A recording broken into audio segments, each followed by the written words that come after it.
मैं संजीत और एक बार पुनः स्वागत करता हूं अपने YouTube चैनल संजीत WWTC में। बच्चों, आज के क्लास में हम लोग बात करेंगे वाइमर गणराज्य का जन्म। लेकिन सबसे पहले मैं बताऊं कि यदि हमें वाइमर गणराज्य के जन्म के बारे में पढ़ना है, चाहे फिर वो हिटलर के उत्थान के बारे में पढ़ना है कि किस प्रकार से जर्मनी में हिटलर का उदय हुआ और किस प्रकार से द्वितीय विश्व युद्ध का प्रारंभ होता है, ये तमाम चीज़ें हमें इस चैप्टर में आज पढ़ना है। लेकिन यदि हमें इन सभी चीज़ों को बेहतर तरीके से समझना है तो कहीं ना कहीं हमें इसकी कड़ी को प्रथम विश्व युद्ध से जोड़ते हुए आगे लेकर चलना होगा। तभी हम समझ पाएंगे कि किस प्रकार से वाइमर गणराज्य का जन्म होता है। और जब वाइमर गणराज्य का जन्म होता है तो अपने ही देश की सरकार से जर्मनी की जनता जो रहती है वो नाखुश रहती है। क्यों? आखिर जनता जर्मनी की जो रहती है वो अपने सरकार के प्रति वफादार ना हो करके वो हिटलर के प्रति अपनी वफादारी को साबित करते हैं, है ना। तो इन तमाम चीज़ों को यदि आपको समझना है तो सबसे पहले मैं बहुत डिटेल में तो नहीं जाऊंगा, क्योंकि प्रथम विश्व युद्ध के बारे में मैं एक ऑलरेडी वीडियो बना चुका हूं। लेकिन आज बेसिकली जो आपके क्लास 9 में वर्साई की संधि यानी वाइमर गणराज्य का जन्म को समझना है तो हमें समझना होगा क्या? वर्साई की संधि को समझना होगा। तो आज का टॉपिक भी हम लोग इसी वर्साई की संधि से शुरू करने जा रहे हैं, है ना। जैसा कि आप सभी जानते हैं कि प्रथम विश्व युद्ध की शुरुआत जो है वो 28 जुलाई 1914 ईस्वी से प्रारंभ हुआ था, है ना। और यह मित्र राष्ट्र गुट और धुरी राष्ट्र गुट के बीच में यानी दो प्रमुख शक्तियों के बीच में यानी दो टीमों के बीच में यह युद्ध प्रारंभ हुआ था। और जब 28 जुलाई 1914 ईस्वी को इस प्रथम विश्व युद्ध की शुरुआत होती है तो दुनिया के तमाम देशों को ऐसा लगता है कि यह युद्ध मुश्किल से दिसंबर तक यानी क्रिसमस के मौके तक आते आते यह युद्ध जो है वो समाप्त हो जाएगा। परंतु एक बार जब विश्व के देशों ने इस युद्ध में प्रवेश किया तो यह युद्ध कोई 4 महीना नहीं बल्कि 4 वर्षों तक यह चलता रहा। यानी कि हम कह सकते हैं कि यह प्रथम विश्व युद्ध 1914 ईस्वी से प्रारंभ होती है और 1918 ईस्वी तक चलती है। अब आप समझ सकते हैं कि यदि कोई युद्ध 4 वर्षों तक चलता है तो आप समझ सकते हैं कि उस युद्ध का परिणाम क्या हो सकता है, किस प्रकार से हर क्षेत्र का नुकसान हुआ होगा। चाहे वो अर्थव्यवस्था की बात किया जाए, चाहे वो मानव संसाधन की बात किया जाए या विभिन्न चीज़ों के नुकसान की बात की जाए, हर सेक्टर में इसका व्यापक नुकसान हुआ था। लेकिन जब 1918 ईस्वी में युद्ध को समाप्त करने की नौबत आती है यानी कि जर्मनी की हार होती है, धुरी राष्ट्रगुट की इसमें हार होती है और मित्र राष्ट्रगुट की जीत होती है। परंतु जब मित्र राष्ट्रगुट ने जर्मनी के साथ जो संधि करती है 28 जून 1919 ईस्वी को, इसी संधि को कहा गया है वर्साई की संधि, है ना। तो आज इससे हम लोग इसकी प्रमुख बातों पर हम लोग डिस्कशन सबसे पहले करेंगे कि जो 28 जून 1919 ईस्वी को जो एक संधि होती है वर्साई के शीश महल में, इसी संधि को क्या कहा गया है? वर्साई की संधि। तो समझने की कोशिश कीजिए, ये संधि जो है वो मित्र राष्ट्रगुट और धुरी राष्ट्रगुट के तरफ से समझिए कि कौन थी? तो जर्मनी था, है ना। और इस वर्साई की संधि में जो मुख्य चेहरे थे, मतलब जो संधि के सारे नियम और कानून को बनाने वाले जो थे वो मुख्यतः 3 व्यक्ति ही थे।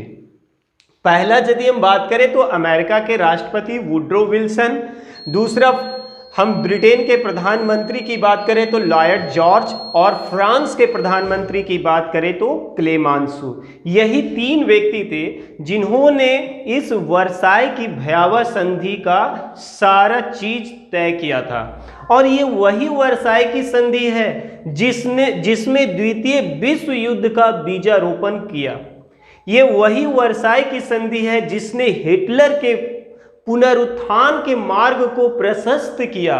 यदि शायद वर्साई की संधि न हुई होती तो शायद हिटलर जैसे व्यक्तित्व का उदय कभी भी जर्मनी में नहीं होता और शायद विश्व जो है वो द्वितीय विश्व युद्ध की उस भयावह आग में जलने से भी शायद बच जाती। परंतु वुड्रो विल्सन, लॉर्ड जॉर्ज और क्लेमांसू ने जो 28 जून 1919 ईस्वी को जो जर्मनी के साथ संधि की, वो कोई सम्मानजनक संधि नहीं थी, बल्कि जर्मनी का इसमें सीधा गला घोटने का काम किया गया था। जर्मनी को हर दृष्टिकोण से पंगु बनाने का काम किया गया था। पूरे विश्व समाज में जर्मनी को नीचा दिखाने का कोशिश किया गया था। किस प्रकार से इस वर्साई की संधि में जर्मनी को बर्बाद किया गया है, आइए अब हम लोग एक एक करके समझने की कोशिश करते हैं। सबसे पहले जर्मनी को युद्ध के लिए दोषी माना गया। सबसे बड़ा चीज कि युद्ध में तो 37 देशों ने भाग लिया, परंतु इस युद्ध में जो मुख्य रूप से जिम्मेवार ठहराया गया, इस युद्ध के बाद जो वर्साई की संधि होती है उसमें पूरी युद्ध के लिए जिम्मेवार जो है वो किसको माना गया, तो जर्मनी को माना गया। और और ये बात वर्साई की संधि की 231वीं धारा के अनुरूप माना गया। मतलब कि जो वर्साई की संधि जो बनाई गई थी उसमें 231 जो धारा थी उसी के अनुसार जर्मनी को इस प्रथम विश्व युद्ध के लिए दोषी माना गया। जर्मनी के जो प्रतिनिधि थे इस वर्साई की संधि में जो भाग ले रहे थे, उन्होंने मित्र राष्ट्र गुटों से रिक्वेस्ट किया कि आप ये जो धारा है 231वीं धारा, जिसके तहत जर्मनी को युद्ध के लिए दोषी माना जा रहा है, जिम्मेवार माना जा रहा है, आप इसको हटा लीजिए। यही एक रिक्वेस्ट की गई थी। परंतु मित्र राष्ट्र गुट के तरफ से मात्र जर्मनी को 5 दिन का समय दिया गया और कहा यदि आप इस वर्साई की संधि पर 5 दिनों के भीतर हस्ताक्षर नहीं करते हैं तो आप एक बार पुनः युद्ध करने के लिए तैयार हो जाइए। इसीलिए जर्मनी के प्रतिनिधि ने कहा था कि मैं हस्ताक्षर अवश्य कर रहा हूं इस वर्साई की संधि पर, इसलिए नहीं कि यह सम्मानजनक है, बल्कि जर्मनी को युद्ध से पुनः बचाने के लिए यह एक आवश्यक कदम है। इसलिए मैं मजबूरी में इस वर्साई की संधि पर हस्ताक्षर कर रहा हूं। तो मेरे ख्याल से आप सभी बच्चे इन सभी चीज़ों को बहुत अच्छे तरीके से समझ रहे होंगे। आइए अब दूसरा पार्ट, जर्मनी के ऊपर 6 अरब पाउंड का जुर्माना लगाया गया। 6 बिलियन पाउंड्स का उसके ऊपर फाइन किया गया कि आप युद्ध के लिए जिम्मेवार हो, और जब जिम्मेवार जो व्यक्ति साबित हो गया तो उसको तो हर्जाना देना होगा, है ना। आप ऐसे भी गांव समाज में देखते होंगे कि कभी गांव समाज में एक पंचायत वगैरह होती है तो जिस व्यक्ति को दोषी माना जाता है हर्जाना उसी से वसूला जाता है। तो इस प्रथम विश्व युद्ध का मुख्य रूप से दोषी किसको माना गया, जर्मनी को। तो जर्मनी से हर्जाना के रूप में, फाइन के रूप में कितना वसूला गया, 6 अरब पाउंड वसूला गया। तीसरा पॉइंट है कि जर्मनी के सभी उपनिवेश छीन लिए गए। यहां पे आप थोड़ा सा समझिए, थोड़ा सा मैं ब्रेक ले रहा हूं। मैं कहना चाहूंगा कि जिस जर्मनी का निर्माण बिस्मार्क ने लौह एवं रक्त की नीति को अपनाकर उस जर्मनी को विशाल जर्मनी बनाया था, जर्मनी का विस्तारीकरण करने का काम किया गया था। परंतु इस वर्साई की संधि में जर्मनी के जितने भी उपनिवेश थे उनसे वो सारे छीन लिए गए। मतलब जर्मनी को बिल्कुल एकदम पंगु बनाने का काम किया गया, उसे एकदम कमजोर बनाने का इसमें काम किया गया है। फिर कह रहा है कि उसके 10% आबादी, यानी इस प्रकार से जब उसके सारे उपनिवेश छीन लिए गए तो क्या हुआ, रिजल्टेंट क्या हुआ कि 10% उसकी आबादी, मतलब जर्मनी के उस समय का जो टोटल पॉपुलेशन था उसका 10% पॉपुलेशन, 13% भूभाग, मतलब 13% उसके कुल भूभाग का 13% भूभाग छीन लिया गया। 75% लौह भंडार, मतलब समझिए कितना बड़ा अत्याचार किया गया जर्मनी के साथ कि जर्मनी के पास जो टोटल आयरन माइंस का, लोह अयस्क का जितना भंडार था उसका 75% उससे छीन लिया गया। और आपको पता है कि किसी भी देश की विकास विकास का निर्धारण होता है कि वहां पे कितना लौ अयस्क है और वो कितना उसका यूजेज कर रहा है। बगैर लौ अयस्क का कोई भी देश जो है वो विकसित नहीं कर सकता है। तो उसके 75% लौ भंडार, इसी प्रकार से उसके 26% कोयले के भंडार को भी क्या कर लिया गया, छीन लिया गया। साथ ही साथ जर्मनी की कुल सेना, चाहे मैं बात करूं जल सेना की, चाहे मैं बात करूं थल सेना की, चाहे मैं बात करूं वायु सेना की, यानी उनके सभी सेनाओं को समझिए भंग कर दिया गया और सेना के नाम पर मात्र एक मजाक किया गया उसे कि टोटल यानी जल थल और वायु सेना मिलाकर उसकी सेनाओं की संख्या, सैनिकों की संख्या कितना निर्धारित कर दी गई, 1 लाख। मतलब 1 लाख सैनिक ही जर्मनी में रह सकते हैं और उससे ज्यादा नहीं, बाकी सभी सैनिकों को भंग कर दिया गया। और ऐसी ही परिस्थिति में वहां पर वाइमर गणराज्य का गठन होता है। और अब हम लोग समझने की कोशिश करेंगे कि किस प्रकार से वहां पर वाइमर गणराज्य का गठन तो हुआ, परंतु जर्मनी की जनता जो रहती है वो खुद उस वाइमर गणराज्य से नफरत करती है।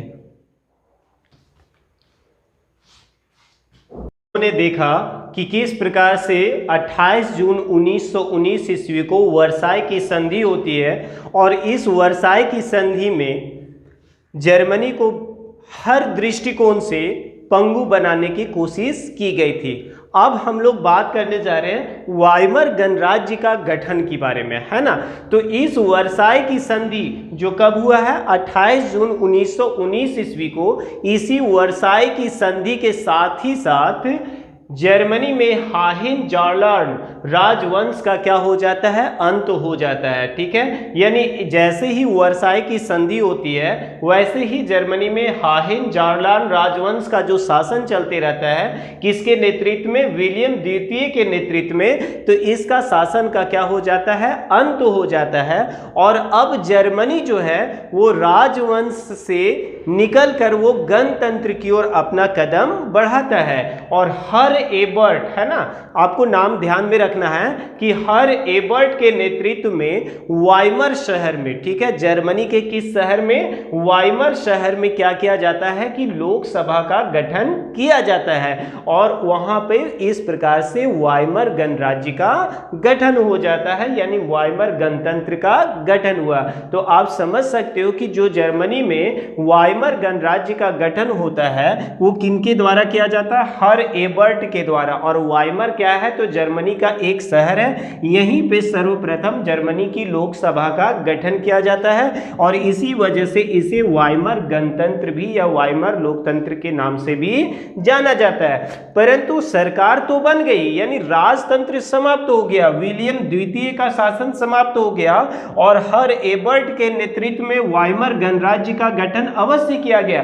परंतु सबसे बड़ी बात यहां पर थी कि जनता की क्या प्रतिक्रिया थी, जनता ने कैसा रिएक्ट किया। तो सीधी सी बात है कि जनता ने क्या कर दिया, इस चीज को, इस सरकार को पूरी तरह से नकार दिया। अब यहां पर आपके मन में कोई किंतु और परंतु की बात नहीं आना चाहिए कि जनता ने आखिर इस वाइमर गणराज्य को नकार क्यों दिया। तो इसका सीधा सा जवाब है कि जो वर्साई की संधि होती है और उस वर्साई की संधि पे हस्ताक्षर करने का जो काम करता है वो कौन करता है, तो वाइमर गणराज्य के ही नेता हर एबर्ट के द्वारा किया जाता है। मतलब जिसने जर्मनी को अपमानित करने वाली संधि पे हस्ताक्षर किया और उसके द्वारा गठित सरकार से जनता इतनी नाराज रहती है, इतना आक्रोशित रहती है कि उसने इस सरकार को कभी भी तवज्जो नहीं देती है। हालांकि इस सरकार ने जर्मनी में सुख शांति समृद्धि लाने का भरसक प्रयास करती है अपने स्तर से, परंतु जनता वहां की जो रहती है वो दिल से कभी भी इसको स्वीकार नहीं करती है। और इसका सीधा फायदा जो है वो वहां पर जर्मनी में किसे मिलती है, तो नाजी पार्टी को मिलती है, नाजी दल को मिलता है और हिटलर को मिलता है। और यही बड़ी एक वजह रहती है कि जो हिटलर के पुनरुत्थान में सबसे बड़ा सहायक साबित होता है, क्योंकि सबसे बड़ी चीज थी कि जनता का सपोर्ट, जो वहां पे सरकार रहती है उस सरकार को वहाँ का जनता का ही समर्थन प्राप्त नहीं रहता है। ऐसे में हिटलर का उदय होना बहुत ही आसान हो जाता है। अगले क्लास में हम लोग हिटलर के व्यक्तित्व के बारे में पढ़ेंगे और साथ ही साथ ये समझने की कोशिश करेंगे कि किस तरह से हिटलर जो है वो फर्श से अर्श तक जर्मनी पे पहुंचता है। मिलते हैं अगले क्लास में, तब तक के लिए गुड बाय।